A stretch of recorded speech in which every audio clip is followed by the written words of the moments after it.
Hi, என் பேர் Vishnu. So இது கலைகள் நாமுக்கான ஒரு ஷூட்னா வீடியோ கான்செப்ட். ஸோ இது என்ன கான்செப்ட்னா, நீங்கள் வந்து ஒரு ஆர்டிஸ்ட்டாக இப்போ உங்கள் கையில் ஒரு ப்ரெஷ்ஷும் ஒரு ஒரு நீங்கள் ஆல்ரெடி ஏதாவது ஒர்க் பண்ணிகிட்டு இருக்க ஒரு பெயிண்ட் இதுவாக இருக்கலாம்.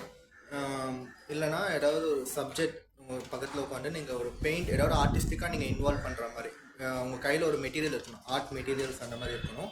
ஸோ ஒன்ஸ் நீங்கள் அப்படி மெட்டீரியல் வச்சு இப்போ சப்போஸ் இதான் கான்செப்ட்னா, இப்போ நீங்கள் இந்த மெட்டீரியல் வச்சு ப்ரிப்பேர் பண்ணிட்டு இருக்கீங்கன்னா டக்குன்னு இந்த பெயிண்ட் ப்ரஷ் வந்து மேலே போகிற மாதிரி நாங்கள் எடிட்டிங்கில் இது பண்ணிப்போம். ஸோ என்ன ஷார்ட்னா, நீங்கள் இப்படி வச்சுட்டு இப்படி பெயிண்ட் பண்ணிட்டு இருக்கிற மாதிரி ஒரு ஷார்ட் வேணும். செகண்ட்லேயும் அதே மாதிரி ப்ரெஷ் இல்லாமலே ப்ரெஷ் இருக்கிற மாதிரி இப்படி பண்ணிவிட்டு டக்குன்னு மேலே பார்க்குற மாதிரி, அதோட அந்த ப்ரெஷ் மேலே போன மாதிரி நீங்கள் அப்படியே மேலே பார்க்கணும். ஸோ இந்த 2 ஷார்ட்டு தான். நீங்கள் 2 ஷார்ட்டு இது பண்ணிங்கன்னா நாங்கள் எடிட்டிங்கில் அதை மேட்ச் பண்ணிப்போம். ஸோ இதோட மெயின் இம்பார்ட்டன்ஸ் என்னென்னா, இப்போ கலைகள் நம்ம ஒரு அப்கமிங் ஒரு பெரிய ஈவெண்ட் அனௌன்ஸ் பண்ண போகிறாங்க. ஸோ நான் ஈவெண்ட் அனௌன்ஸ் பண்ணுறதுக்கான ஒரு ட்ரெய்லர் வீடியோ மாதிரி வச்சுக்கோங்க. ஸோ எனக்கு இதில் மெயினாக என்ன தேவைன்னா, சப்ஜெக்ட் இஸ் மோர் இம்பார்ட்டன்ட். இப்போ நீங்கள் தெரியல, இப்போ உங்கள் பேக்ரவுண்டில் வந்து ஒரு ஏதாவது ஒரு ஃபேமஸ், இப்போது சென்னைன்னு எடுத்தோம்னா சென்னை சென்ட்ரல் இருக்கலாம், அந்த இடத்துல நீங்கள் சப்போஸ் வரைகிற மாதிரி ஒரு கான்செப்ட் இருக்கலாம். இல்லைனா ஆல்ரெடி ஏதாவது வால் பெயிண்டிங்ஸ் இருக்கும் பார்த்தீங்களா, உங்கள் ரோட்டில் இல்லை ஏதாவது இடத்துல ஒரு வால் பெயிண்டிங், அந்த இடத்துல கூட நீங்கள் வால் பெயிண்ட் பண்ணிட்டு இருக்கும்போது டக்குன்னு போகிற மாதிரி பண்ணலாம். Something memorable. இப்போ நீங்கள் ஒரு பக்கம் ஹைலைட்டாக இருந்தாலும் உங்கள் பேக்ரவுண்ட் ஒரு பக்கம் ஒரு ஹைலைட்டாக ஏதாவது போகும்.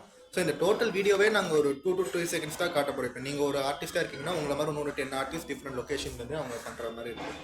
ஸோ இதுதான் கான்செப்ட்டு. இப்போ ஒரு எக்ஸாம்பிளுக்கு ஒரு சப்ஜெக்ட் நான் சொன்னேன்னா இன்ட்ரெஸ்டிங்காக வந்து ஒரு எக்ஸாம்பிள் நான் சொல்கிறேன். ஸோ இது எங்கள் அக்கா பொண்ணு.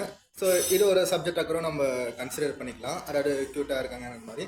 ஸோ இது எப்படின்னா, இப்போ பேபி இருந்துட்டு நீங்கள் ஒரு முன்னாடி ஒரு பேலட்டில் நீங்கள் இப்படி ட்ரா பண்ணிட்டு இருக்க மாதிரி கூட நம்ம இருக்கணும். ஸோ ஒரு பாயிண்ட் ஆஃப் அட்டென்ஷன் ஆர்டிஸ்ட் தான் உங்கள் மேலேயும், ப்ளஸ் நீங்கள் என்ன சப்ஜெக்ட் வச்சுருக்கீங்க, இல்லைன்னா உங்கள் பேக்ரவுண்டில் என்ன மாதிரி ஒரு சினாரியோ இருக்கும், அதை பேஸ் பண்ணி நம்ம ஸ்க்ரீன் எடுக்கிற மாதிரி இருக்கும். ஸோ இந்த மாதிரி டிஃப்ரெண்ட் டைப்ஸ் ஆஃப் சப்ஜெக்ட்ஸ் நம்ம இது பண்ணுற மாதிரி இருக்கும்.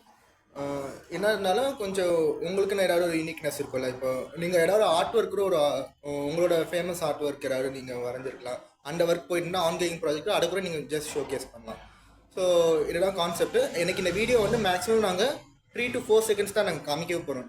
3 கூட இல்லை, 2 to 4 seconds தான் நீங்கள் கொடுக்குற கிளிப் வந்து அவ்வளோ செகண்ட்ஸ் தான் நாங்கள் யூட்டிலைஸ் பண்ண போகிறோம். ஸோ முடிஞ்ச அளவுக்கு கம்மி ஷார்ட்லேயே நீங்கள் எடுக்க பாருங்கள். ஓகேங்களா? தேங்க்யூ.